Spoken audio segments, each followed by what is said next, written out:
Hi, good afternoon, everyone.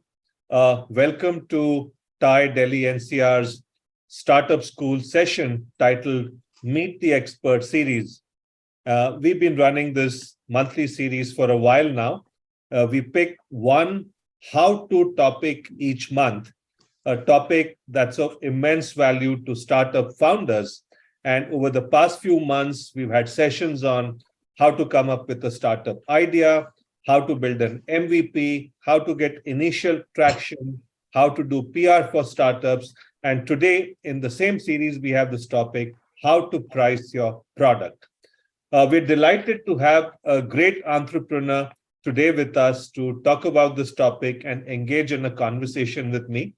I'm Shrikant Shastri, the president of TIE Delhi-NCR. And with me today is Deep Bajaj, the founder and CEO of Sirona. As we get started, I'd like to introduce Deep. Deep is someone I've known for many years, and I have had the privilege of watching his entrepreneurship journey, starting from early stages to great success now. He's the founder and CEO of Sirona, as I said. Sirona is a modern femtech brand that solves period and intimate hygiene problems with a range of products and services. Now, when I spoke to Deep some years ago, I realized how closely he had observed this problem within his family and acquaintances, and then decided to solve this problem with a range of products. One of his products is Pvt, which is India's first female urination device. He's got a product called Sirona, which are menstrual cups used by over 1 million women across the country, India's largest selling brand in this category.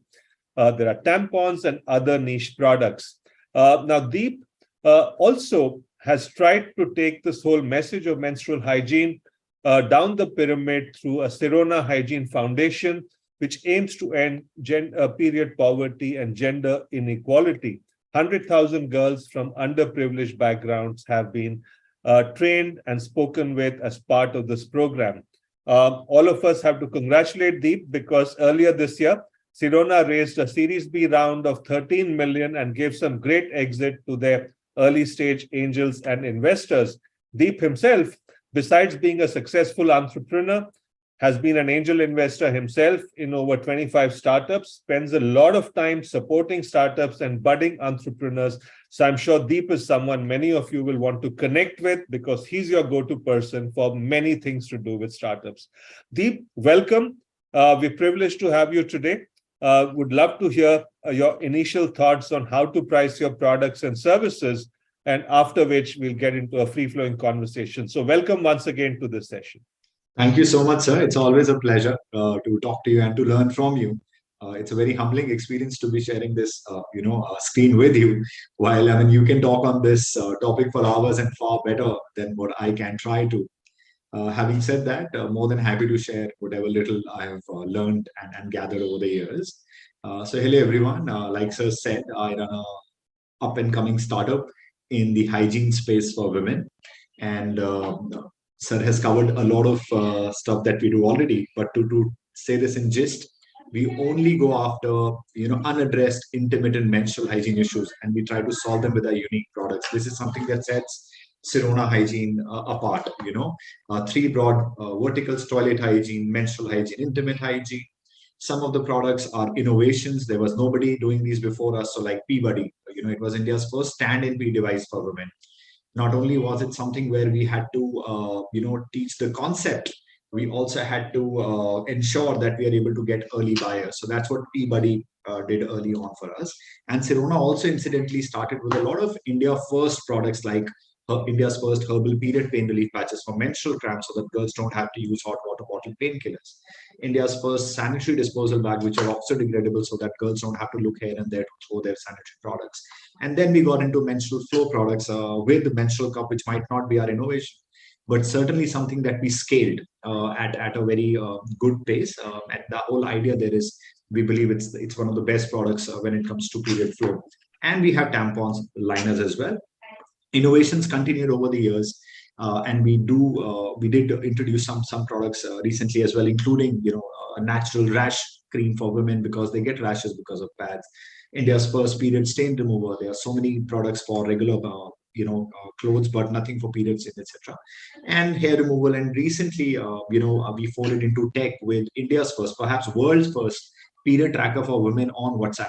So the problem that we tried to solve was, why do you need to really have an app, on the phone? You can just do it on WhatsApp, especially for the below poverty line and other classes. And our Sirona app is also there.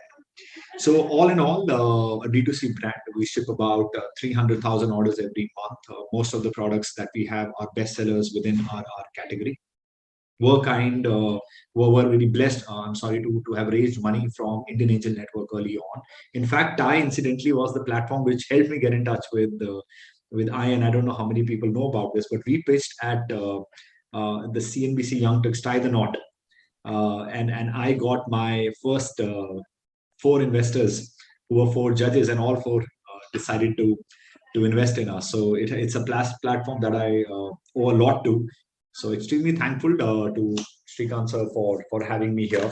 And I would say that if possible, we'd love to keep this a little more interactive as a session, because I don't want it to be something which becomes about a Sirona showcase, but more around problems that we've solved. Sir told me to mention that I've had the privilege of launching both kinds of products, one which were innovations, so the pricing was differently handled for it, and second was where we were late entrants to the category, so different pricing worked for those. So I think been blessed to have experienced both ends of the spectrum, so happy to share learnings as we go along in the conversation.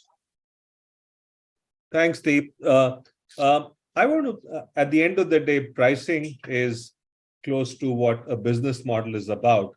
And in your case, you're a D2C brand and FMCG product. So I would imagine that the pricing or business model is fairly straightforward. You sell your product to consumers at a certain price. You have a certain cost in terms of manufacturing the product and distributing the product, and then you have your gross margin. So should I safely assume that you have a straightforward FMCG product, or have you tried innovations and pricing as well? No, sir. I think fundamentally, absolutely right. Most of the companies work on them. I would say that, so there are 2 categories of products that we have. So innovations is something where this pricing model, which is usually known as the cost plus pricing model, cost price plus my margins plus all the logistics is equal to the selling price. Doesn't work because there is no market. You're supposed to create market. So in our innovation, sir, we've used the value-based pricing, and the value-based pricing, how we understand is, what problem are we solving for customers, and what is the perceived value of that so-called problem that I'm solving, and what customer might be willing to pay for it. So innovations may sir thoda mushkil ho jata hai to base it only basis this is the cost, this is my margin. But when I am in a product that already exists, like in a face wash, for example, there are hundreds of face washes. Now, unless you really come up with something which is extremely difficult, what value will the customer get out of it? So maybe the acne face wash might be able to get more money from the regular face washes, but most of the FMCG late entrants or Me Too products will work on cost plus competition based pricing only, sir. Right. Innovation value based. Right. So innovation or value based pricing is where let's spend a few minutes talking about that, because a lot of startups, by the very definition, are innovative. A lot of their products tend to be path-breaking products. There are no comparable products in the market. So in a situation like this, where you're creating a market, investing in creating a market, how do you kind of decide how high or low should I pitch the price? Did you go through a lot of trial and error? If you can take an example of one of your products where you did that, and what was the learning over a period of time, and you now believe that you have a formula that you're clear about? So not a formula, but I certainly can share the learning, because every 3-4 years the market is changing so dynamically that the pricing ingredients that I'd earlier put into my pricing structure are no more attainable. Like earlier, I would say 10% of sales can I put it into marketing. Today that has changed dramatically because of online costs. But to give an example, when we came up with P-Buddy, so P-Buddy was India's first stand-in-P device, right? Women could stand in P using the product. I have the sample here. So it's a very simple funnel. She just feed into it from here and it would go to the pot. I'm sorry, I think I'm against the reflection. But now here, when we thought of pricing, basically cardboard ka product is it. So pricing wise, it wasn't something which is very, very high. But what we looked at, and perhaps which later on became our thesis for any innovation, was what is a similar product in a different category that consumers are paying a problem for, and how big a problem is that product solving with my product. So the problem that I was trying to solve back then was women don't drink a lot of water, because of which they dehydrate themselves, because of which they also tend to pick up infections, including UTI. Cost to treat UTI is 6,000 to 10,000 to multiple months. So the value was extremely high. So we never positioned Peabody, especially after initial launch. We changed the model to say, let's not try to sell this as a stand and pee device. Ki gande toilets mein you can stand and pee. We went to the doctors and said they will be able to show the value of the product. Listen, when you're pregnant, your last trimester is very important. UTI can, heavens forbid, it should happen to anybody, but can result in termination of pregnancy. In my case, I had experienced it earlier. One UTI had resulted in our termination of pregnancy. So we said that value, that customer will not be looking at कि अरे 2 रुपए का 5 रुपए का 20 रुपए का. It's like almost like medicine. So value is very different. Value there is my child's health. When my mother, so she had arthritis in her knees, and so her sitting and standing is a challenge. तो ना तो वो funeral attend कर सकती थी, ना वो शादियां attend कर पाते थे. तो उस केस में it is not कि यार ये 5 रुपए का product है 10 रुपए का product है. It's an enabler. Yeah. So when it comes to any innovation, we have to find the highest use case where customer will say that the value of this is not really comparable to the cost. So in innovations, that's how we came up with Peabody. That's how we came up with the formula that now if we have to sell this, even if the cost of the product is 5, we need to ensure that we have enough, margin available to give to the retailer. I want to give him good margin so that he is encouraged to sell. I know that initially my marketing costs will be very, very high. So I came up with a campaign and I spread it over, 100,000 Peabodys and launched it. Later on, many copycats came in and we had to then follow the competitive based pricing, but we still charge a premium on that product. So that's the value-based pricing example. We also looked at some examples in other categories. Like I said, so I said UTI, I help you say, prevent UTI. I help you get through your pregnancy better. Products there were priced very, very high and women were paying. So we used that example to price Peabody at the lower value, but higher than cost plus model. So what's the a single unit of Peabody price stats? You said it's a simple cardboard-based product, so cost is close to nothing. So what's its price stat today? It right now is at about 20 rupees, sir. But you buy it in bulk, it comes to about 15. Okay. That's where it comes to. I was thinking aloud. You consciously said, look, the way to show value is talk about implications from a medical or health standpoint, UTI, this, that, etc. But I'm imagining, even for routine usage of not wanting to get into a dirty toilet, imagine it's a 8-hour Shatabdi or Vande Bharat train journey, and the discomfort that women go through during that journey. If I put a price at it, I think it's probably a lot more than 20 rupees. So even in a normal situation, the value you would attach to that discomfort would be pretty high, right? Absolutely correct, sir. So and that's how the 20 rupee mark came in. I said, Bisleri ka bottle ka 15-20 rupees de dete hain. Right. So big deal. Having said that, for me to, in the packaging, it had to make claims where it was just not about being able to stand and pee. It was more about it also helps you in these medical conditions. That's right. Where you would not compare the price. Yeah. So that's where same as the case of disposal bags, sir, for example. Now disposal bags are just plastic at the end of the day. It's just a bag. Yes, we came up with oxo-degradable ones. But the value that I gave there was that, these bags are far better for the environment. Yeah. Also, it is easier for you because there'll be no spill. If there's a spill, a leak ho gaya pad, smell nahi hoga, all those things. So they're discreet, tamper-proof. So in all innovations, some value was attained where she would not look at the pricing, but look at, I don't want this to happen. Yeah. A lot of brands to build a market initially price their products low, spend a lot of money on customer acquisition. So the CAC is very often far, far higher than the margin or even the price in many cases. Now, how did you handle that equation? Were you always conscious that you needed a healthy CAC gross margin vis-a-vis your CAC, or did you also invest a lot of money upfront? So I come from a very simple background. So for me, businesses that I had done before were built on पैसा आएगा तो पैसा खर्चेंगे sort of a philosophy. So and I didn't understand much of my own website sales. So these two incidentally worked in my favor, and we were amongst the only few brands back in the days to grow year on year profitably. So we raised money from Indian Angel Network in 2017. 2019 we became break even, positive. 2020 was PAT positive. 21 was PAT positive. And it happened because of this, what you just said, sir. We said we don't have much money. So let's go where the customer already is. So we realized marketplaces where customer already है. Amazon, Flipkart already बहुत पैसा खर्च रहे हैं to bring customer to their websites. All I need to do is be there. And when I'm there, I don't spend the initial CAC, but I just do a small bid of 10 rupees, 15 rupees, and show up when the customer is looking for a pad. When she's looking for a pad, and if she's looking for a premium pad, for me to show her a disposal bag, so, is easy as an upsell. And that's how disposal bags started selling.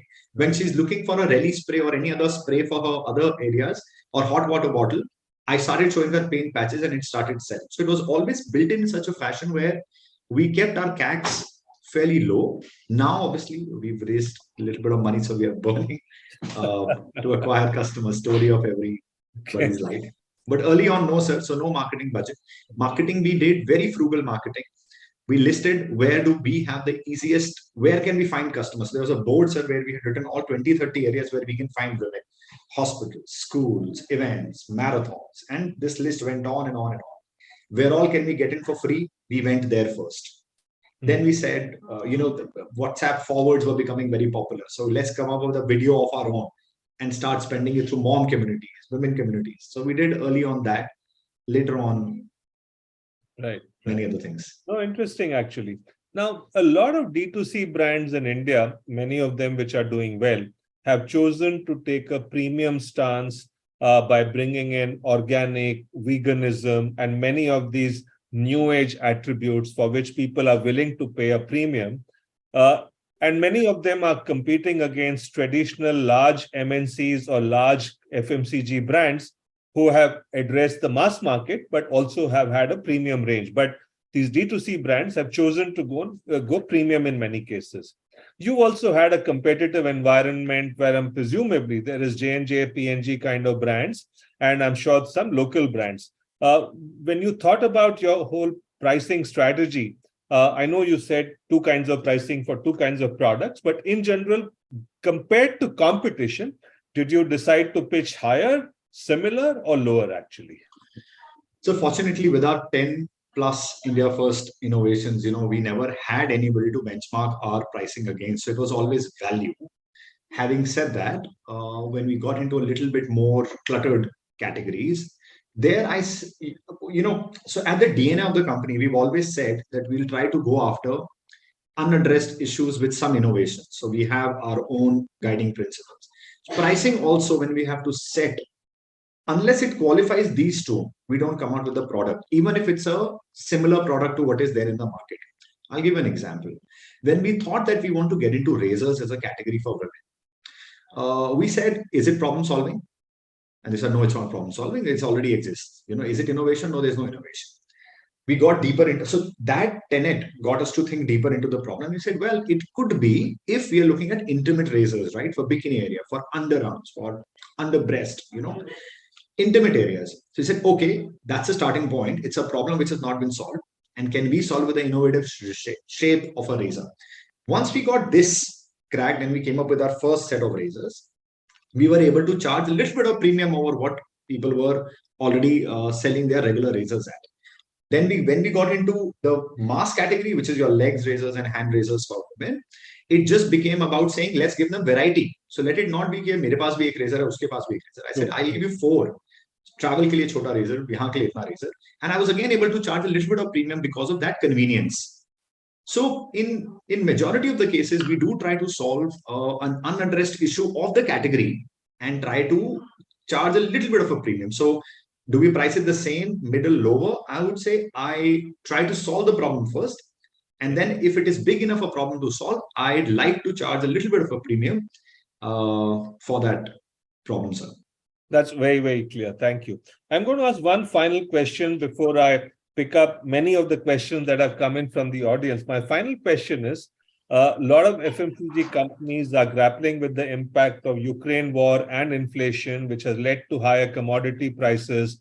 They're debating whether to raise the prices, pass on the cost to consumers, or hold the prices and take a hit on margin. What approach have you taken? Honestly, yes, sir. So there has been a lot of disruption that has happened in the price of raw materials. Incidentally, we also sell some of our products internationally, and we've seen freights and everything going through the roof. Having said that, as of now, we've not increased our prices. We believe that it is a temporary, like it is something that we can absorb for now, from our margins. And eventually we will be forced to increase the pricing if things don't come back to normal. Right. Okay. I have a message for the audience. If you have questions, please use the Q&A box and not the chat box. Send in more questions. We have quite a few already. I'm going to pick up specific questions. There's a question from Chandradeep Mitra. He's saying, what do you do if you have to price intangible products like consulting, training, coaching, or content? And I think because I know you've done a lot of education as Sirona, going out and educating women. I know some of it is not for profit through your foundation, but even otherwise, there's an education element involved. Do you take that as a separate marketing cost and not price it in? But Chandradeep's question is, look, if I was pricing a service, what do you think I should price? Would your principles hold true even there? Very tough, sir, because it depends on in which category are you offering the service. If the service in itself is very commoditized, no matter how much you try to upsell, if it's a commoditized service, you'll not be able to really charge any much premium, except if you are Mr. Shrikant Shastri, so he can charge a premium because of his entire illustrious background. I can't. No, sir. But otherwise, for us, sir, we honestly look at it as a brand spend. We don't look at it as a marketing spend. We don't load that on the product because, at times, if you're coming with something which is very, very unique, the initial focus that I have is to get customers to try it and give me legit feedback. So I have to make the product bite size. I have to make it something where, cost of UTI is 6,000, but I can't ask you 6,000 rupees to stand in tea. But you do spend 15, 20 rupees on water, on convenience, which is available for free at your home. I can charge that much, right? Similarly, in his case, I don't know the exact category that he's into, so I don't want to give a speculative answer. But you can, if the service is unique, build it under brand spend initially, honestly. If people love what you're offering, you can very comfortably, slowly and steadily increase pricings. In service, I think it's still, because grass is always greener on the other side, it's easier to raise prices in service is what I would like to speculate. But in products, if it becomes out of reach, it also is a challenge in a Me Too category. If Chandradeep is the Chandradeep that I know he's a trainer and a coach, etc. So I guess part of the answer lies in similar to what you did in your company. If you're going in with something truly innovative as a trainer or a coach, you can do a value-based pricing and charge whatever the market's willing to bear. But if you're doing something that other people are already doing, then you'll have to be careful and price it competitively. So I guess the fundamental principles probably remain the same in his case as well. Yeah. Interesting question from Dr. Ashim Kumar Saha. He says that, look, if you get 3 large orders, one for 1,000 pieces, another for 5,000 pieces, another for 10,000 pieces, how do you price these 3 big orders, for example, if someone came to you with these kind of orders? So in our case, what we've done is we actually have quantity-based pricing already worked out. Okay. And I'm more than willing to pass on the margin to my consumers if I am early. So let's say you're just starting the product. I would request my team कि यार जो best case quantity है, उसके हिसाब से आप pricing workout करो पहले. Rather than saying कि 1,000 के ऊपर इतना cost आ रहा है, let's say the optimum batch is 7,500. So I would put all the elements of the cost on 7,500 to be my guardrail for arriving at the cost. Okay. And in the initial phase, pass on even if somebody is asking for 1,000 units, I will give him assuming my price. I'm approaching, my 7,500 limit, because it's my problem initially that I don't have those many orders. If I have 10 lakh orders, my price costing will be very, very different. So minimum batch size, if it's 7,500, that's how we do it. If it's 7,500, we get the cost price basis 7,500 produced. If I'm producing less, I don't want my customer to be penalized for it. That's how we do it. Once we have stabilized in the business, then obviously, I don't want to take the hit for logistics for just, you want 500 units, I'll charge you for 500 units. That's how we do it initially. Makes sense. Shubha Prasanna has asked multiple questions, but I'm going to pick one at this stage. She says we incur a heavy R&D cost. Should our product include this in an amortized way across X thousand products? Yeah. What was the approach you would suggest, actually? Amortize, no other way. If it is a new, yes. If it's a new product, amortize it. There's still many costs that I don't put on the product even today, because I believe, R&D, unless successful, is my internal asset. So I don't really want to unnecessarily use that element and put it on a 1 year batch. So yeah, so for example, for P-Buddy, we got a design patent, whatever the cost was. But we in fact came with another product which simplified testing of pregnancy for women, where they have to right now pee into containers, take droppers. You can just pee into P-Buddy and see that we got a global patent for the product. Now, should my consumer pay for that patent? Not really. I did something to protect myself. It's a brand spend. So patent is valid for 10 years. So I amortize it, 7 years. So we amortize it over 7 years as our operational cost. Makes sense. Surbhi Ganguly is asking a question, which I'm sure it's a situation you faced as well. How do you defend a premium price product? I'm assuming she's saying what happens if a competitor comes in with an identical offering or a lower price? How do you defend premium pricing over a period of time? Very difficult. Though I would say if you stay close to your consumers and if you listen to your consumers and if you stay genuine to the problem that you're trying to solve, it's difficult to just do a me too and eat away the leader's market. So if you've done any value add that you believe genuinely it works for the consumer, and you put in efforts behind it to show that I mean this thing, I have seen more often than not, competition will do a little bit of disruption for the lower end of the market, but that market was anyways never yours. Yeah. I'll give an example perhaps. So when we looked at menstrual cups, which Sir was kind to mention that we have 1 million women using it, it's a very difficult product to sell. At least 5 years ago, it was extremely difficult. It's an alternate to a pad. Unlike a pad that sits on the panties, it's a product that a woman inserts, in the vagina, and it collects blood, takes it out, cleans it. So the entire thing of inserting, taking it out, reusing was very difficult for us to sell. And early on, we took a little bit of value-based pricing to say that, we are coming to the product which is absolutely medically compliant, FDA approved silicone, full compliance. But what we did, and from right the word go, we started creating a lot of content around the topic. So many videos on what is a cup, what are the myths, how to use, how not to use. Not only did we didn't even stop at that, we also got many experts, doctors, to make these videos in multiple languages. Now, and what that did, it built in a lot of trust early on in our consumers, right? We had no marketing dollar back then. Not that we have a lot right now, but back then we had nothing. But this content started, going to from one customer to other. Our videos, when we came with even small, very low budget videos I made with some friends only, those videos went ballistically viral, right? And it got us a lot of sales. So what happened? Customers learned about a new concept. Now they're taking it a concept which is very unique to use, difficult to use, strange to use. She's looking for internet, and out of 7, 5 articles, 5 tutorials are yours. These initial customers starting trusting us as the guys who own that space. Today, I would say in hindsight, that is something that helps us the best when there are hundreds of other brands that have come into the space. Because now our customers who trust us have become our mouthpieces for others. And the content that we have gives us the supremacy that, they have been talking about this topic regularly for 4 years, 5 years, 6 years, 7 years.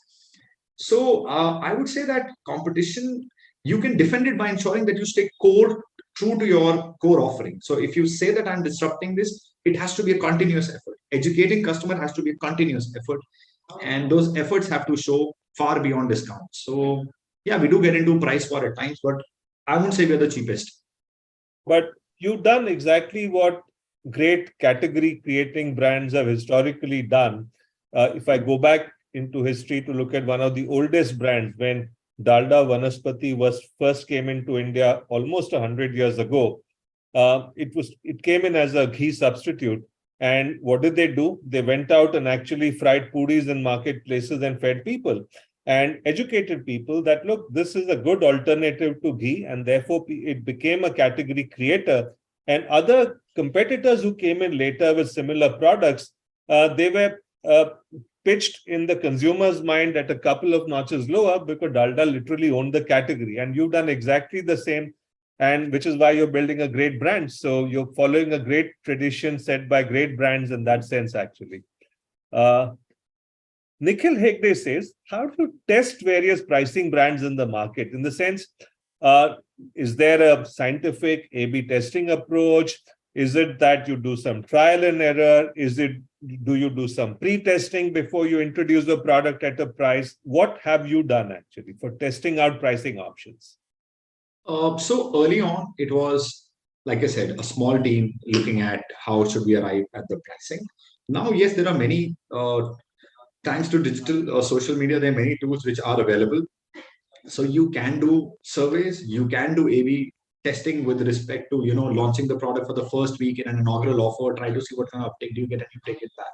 Having said that, if again, it's a category which is cluttered, you need to ensure that the value, I mean, the more time we spend in honing in the value that we're able to get is better than trying to figure out kitne price pe bechna chahiye hame. I mean, I think more man hours have to go, yaar, ki ye problem bhi solve karta hai. And then let's pick one of those problems and then test with that. How much is the customer willing to pay for that solution? Is a Bisleri water bottle just quenching your thirst? No, it's actually safe water.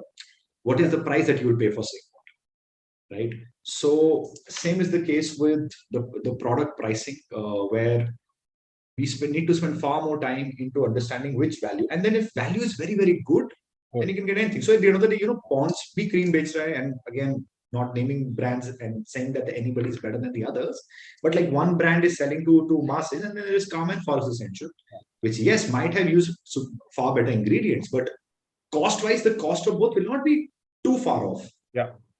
Right? Not, at least not in line with the MRP. Yeah. Right? So, but both are able to drive very different value to different consumer sets. And hence, if you're playing in the premium market, more time needs to go in saying what problem am I actually solving and how big is that problem for the consumer. Yeah. And then we arrive at the price, honestly. Have you ever had to cut prices to boost sales? So one question that a lot of people ask, should I start with a high price and then reduce it over a period of time? Or should I not take a risk and start with a lower price and gradually start charging a premium? My answer is very clear. Would love to know what your answer is. Actually. My answer is, sir, I'm assuming that I might have learned this from you, but I would say it's always easy to price higher and go lower. It's very difficult to price lower and come up. I have not seen many great examples of pricing lower and eventually coming up, because you get customer used to a price, then that's the threshold. Yeah. Have I had to break pricing? Yeah, in some products, sir, where the category became too big and important for me, and I had to maintain my space. Yeah, I've had to drop prices. But did I become the cheapest? No. And still, so I'm competing with the second or the third, but I don't compete with the fourth, fifth, sixth, seventh in the category now. Yeah. In the case of Peabody, we don't compete with anybody. There are many copycats, but we don't, because वो उतनी ही quantity बिकती है. So जब जो छोटी quantity बिक रही है, उसके लिए I'm like, even if I lose some customers because they're going to somebody else, tomorrow the packets open, spills, what glue खुल गया उसके ऊपर, there are accidents that happen, they will come back to me. So I'm willing to take that risk, but I don't compromise there. In category which has become large, I do drop prices. Right. Venkatesh says, when you sell online, what kind of margins do you make typically? I don't want you to reveal margins, but talk about trends in the industry. Yeah. So, sir, every category will be very different. So like within our sphere, within our range of products, there's toilet hygiene, pediatric hygiene, intimate hygiene. For every product, depending on the MRP, margins vary. Amazon has a different margin structure. Nykaa has a different margin structure. It also depends on the space of few years ago. My margins were far better because I wasn't really advertising too much. Now today we advertise fair bit. We don't want to consolidate our presence even on marketplaces. So margins have come down. But it's an answer which is very difficult to give straight off the bat because I don't want it to become any sort of a guardrail. Marketplaces have very clear, margin structures. Rest is your advertising budget. So depending on how much money do you have, you can. No, that's fair enough. It depends on the category and the competitive environment.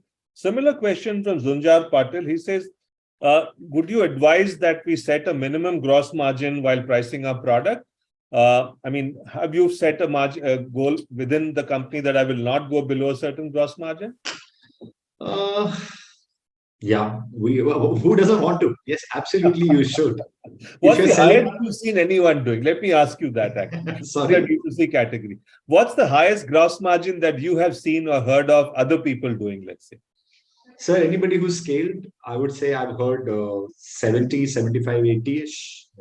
And people who've not scaled, margin can be 100% also, more 100% also.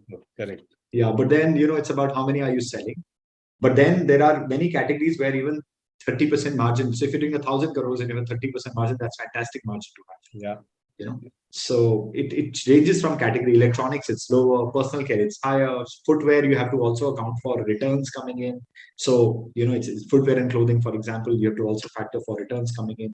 So every D2C category has different guardrails. In personal beauty and personal care, I would say anything above 60% is worth fighting.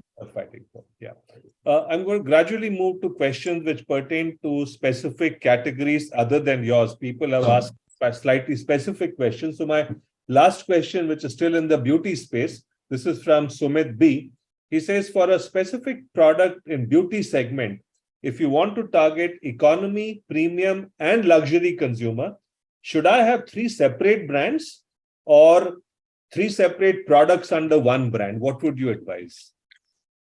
I would say there are 3 different audiences. It's good if you have the money because see, every brand is a child. Correct. So you should have the school fee, the medical fee, and all this available with you. If you have the money, 3 brands, at least that's how I would like to look at it because 3 of them understand very different languages and very different reasons for which they buy. And one brand cannot communicate all of them. Like if you look at, again, a specific example, Olay talks to wrinkles, they talk to, 35 plus audience. They look at a very different sort of a way to be spoken to than early on brand. So make up 3 different ranges. If you really want to play the long haul game, 3 different brands because all 3 would have different audiences. Right. So Sumit, I guess recommendation from Deep is 3 different brands. If you have the money. You can afford the investment. Yeah. If you don't have that, one is okay. And then start with one category. Right. Now the question is about expansion. If I want to, Ravi Shankar Shirur says, would like to have some thoughts on rural market pricing. So any of your products, have you taken rural Deep? And would you have any advice for Ravi Shankar?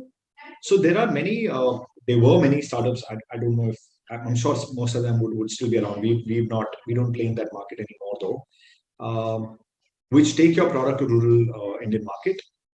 I remember Store King used to be there and similar startups are there. Do we sell in rural? No, so I'm sorry, I don't have an answer to that. What we do, however, in below poverty line areas or where affordability is a challenge is we go through our foundation and we try to give, and we don't charge them then, we educate women and we try to give them cups at no cost to them. So we do that, but that's as far as rural goes for me, sir. Okay. So not the expert. I know you overlap in the healthcare space. So this is questions in a slightly adjacent area. Mansi Tiwari says, how do I price healthcare subscription services? And similar question from Naman Agarwal, who says, how do I price a healthcare service or a package? Any thoughts? I know you're a healthcare product, but have you ever considered healthcare services as a diversification? And any thoughts on pricing? So I would again come back to if it is something which is a very unique service, so let's say if you talk to my dad and you just say, diabetes patients, and I will send them this particular juice which helps him control his diabetes, I would be willing to pay whatever money you want because it is a very different thing. If you tell me it's a good detox tea, then I'll be like, there are 100 detox tea available. So depending on, so let's take example, let's say doing something very niche, for example, in which case, let's understand how big a problem we are, helping them deal with, and then price then accordingly to the problem we are solving. There are a lot of times you can do combos, perhaps speak to health insurance companies who the medical side of the business, and see if you can get it covered in that. Nothing like it, so that people can also take reimbursements. In which case you can price it as high as you want, because everybody makes the money in the process. So these questions are very difficult to answer unless I know what service it is for me to even attempt to answer. Because I'll tell you so why I'm saying this. I was also in home health care for a brief duration. There were three services we were offering there. When it came to a normal, geriatric care, elderly care, then my competition was the maid. Yep. And if the house help was charging 12,000 rupees a month, I could at best ask for 3,000-4,000 more for the value that I was offering.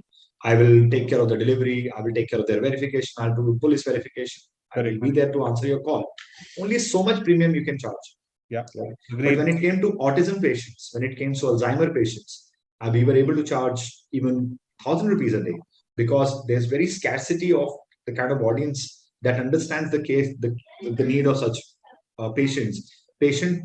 Families are also willing to pay far more because there are specialized, illnesses. So it's about, are you delivering value through an innovation, or are you delivering something comparable in the market, in which case you can't charge a premium? You can't. You can never charge a premium. It's a Me Too. I think I have not seen any great examples of Me Too. Anything, service, product, Me Too becomes difficult. No, I know it's unfair on my part to throw questions on you on pricing in other categories at a generic level. So I will try and stay away from those, and that's a promise I will try and keep. Moving back to one slightly high-level question where it applies to your category also. Sunil Godse says, when you're just starting off as a startup, are there pricing considerations you keep in mind for that initial situation? Because you want to show traction. Yeah. You want to show your first 1,000 customers, 5,000 customers, 10,000 customers. Would you give massive discounts? Would you go through to mindless CAC numbers to get those customers? Would you kind of have significant deviations in that initial stage just to show traction? What would you recommend to one of the startups you mentor, for example? So I would always stay away from mindless burning. I don't see that's the solution. If the product is good, I would say whiteboards. Even if right now you turn the walls behind me, that all white panes are window panes, have ideas about how to get customer without spending money. Okay. And so I think that list for every business, if you can create, and it's fairly simple, if you come to think of it, it's not rocket science. And I believe early on, the first 1,000 customers, if you can get from within your network, within your friends and family, nothing like that. Pricing during this phase, I would say if it's a physical product, price it basis the optimum output. The optimum batch size, which I just said. Let's say if you have to, minimum is 5,000 units, 5,000 के हिसाब से cost price figure out करते हैं. Then your margins and all, which is cost plus, is what you can do. But spending mindless money, not for me in the initial phase, it doesn't help. Yeah. Because investor also, if you burned in considerable amount of money to get some sale, as opposed to I've not burned any money and I have these 100 customers, who bought my product and this is their feedback, is a far better story to sell. And especially now when, last 1 year, the ecosystem has changed drastically. Yeah. Burning and acquiring customer, not the best way. So we are of the same opinion on this topic, Deep.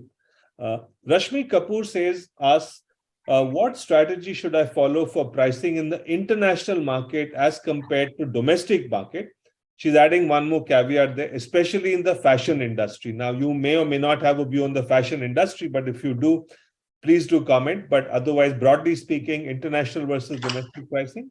So we, like I said, we do sell a little bit on Amazon US and now other international markets as well. So the advertising cost largely, if it's only if I were to take example only of a body of fashion, so you might be selling from your own website.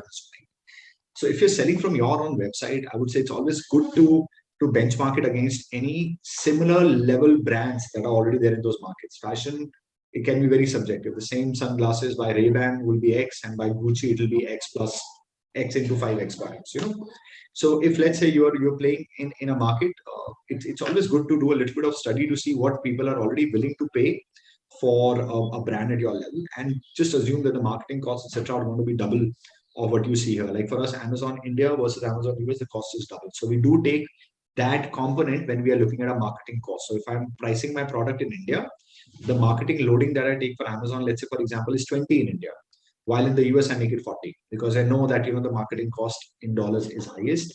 Also in terms of courier costs, etc., is far more.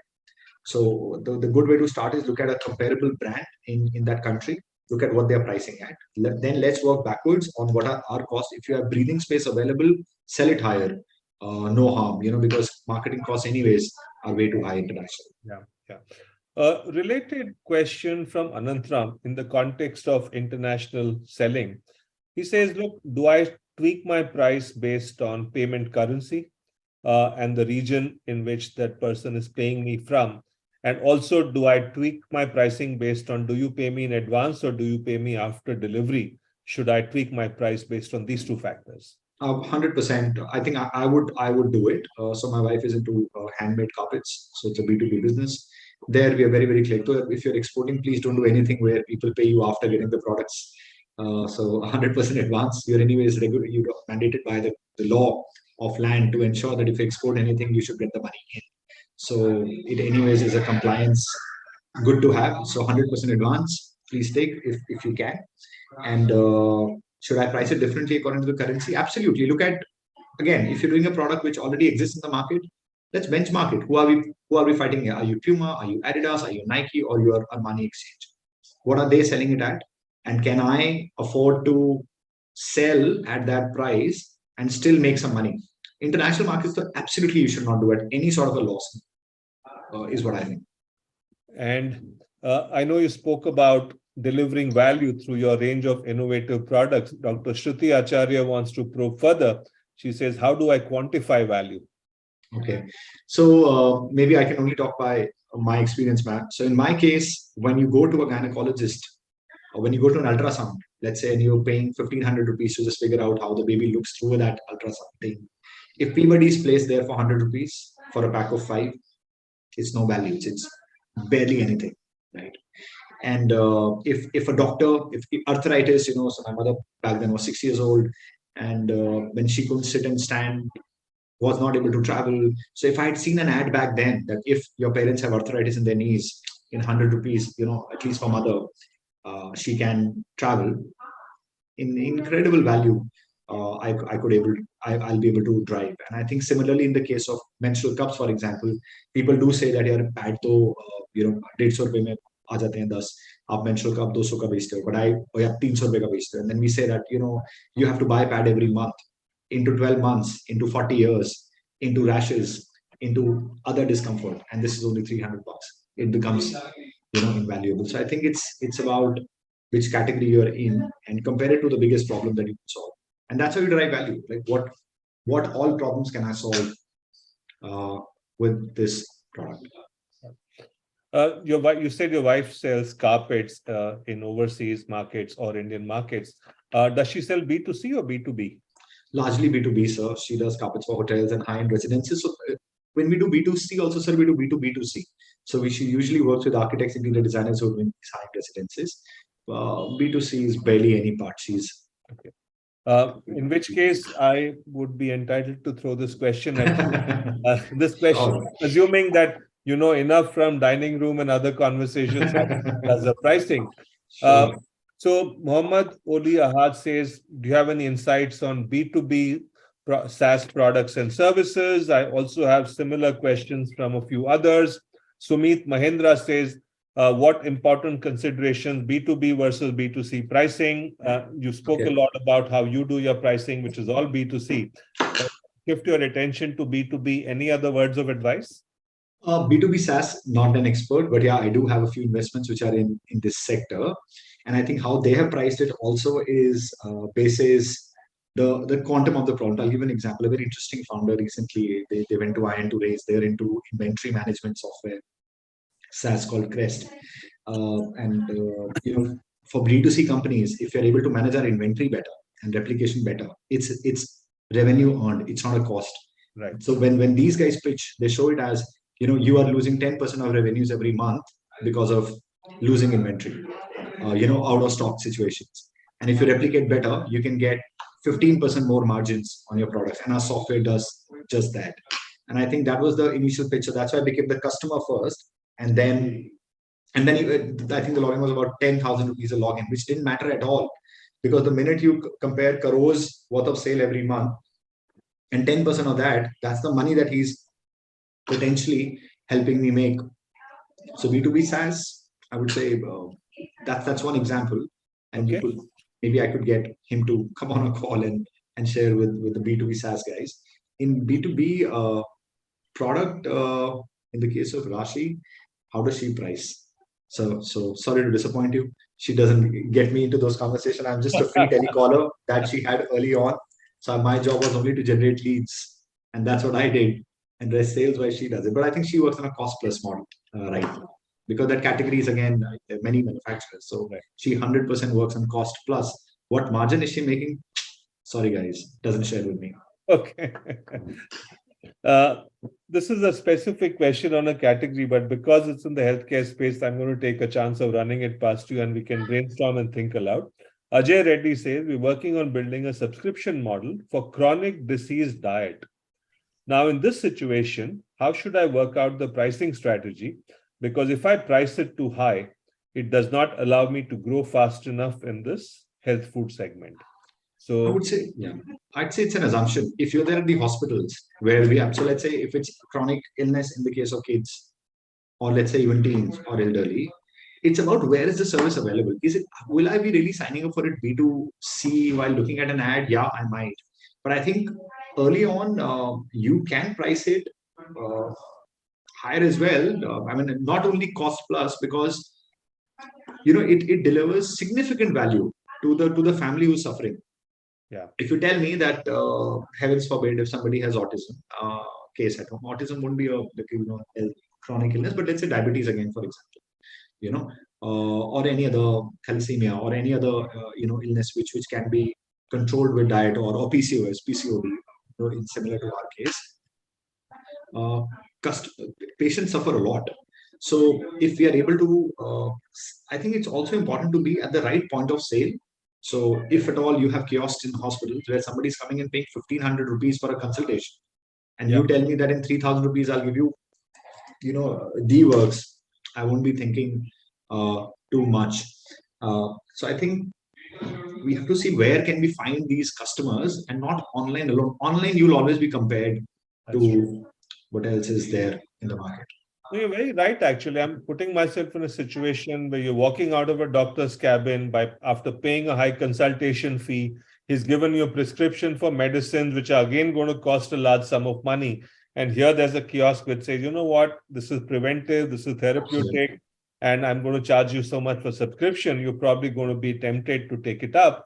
Whereas online, you're going to compare it with other deals and discounts, and therefore that's not the right place. Makes so much sense, actually. Yeah. Have you gone rural at all with your products, with a specific product range or strategy?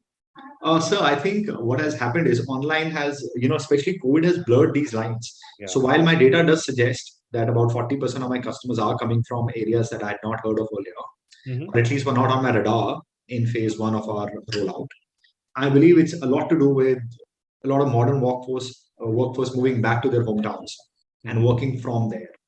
I think there's nothing rural anymore with the mobile penetration. It's all urban. They've all become urban. Anybody who's got an internet connection is as urban as it can be, as long as I talk to them in their language. Do I have rural presence offline? Not as yet. Metro cities, yes, and we are fast expanding as we speak. Online, so we get orders from everywhere. That's wherever we enter, whichever market we enter, if there is a little bit of literacy around it, we have seen traction coming in.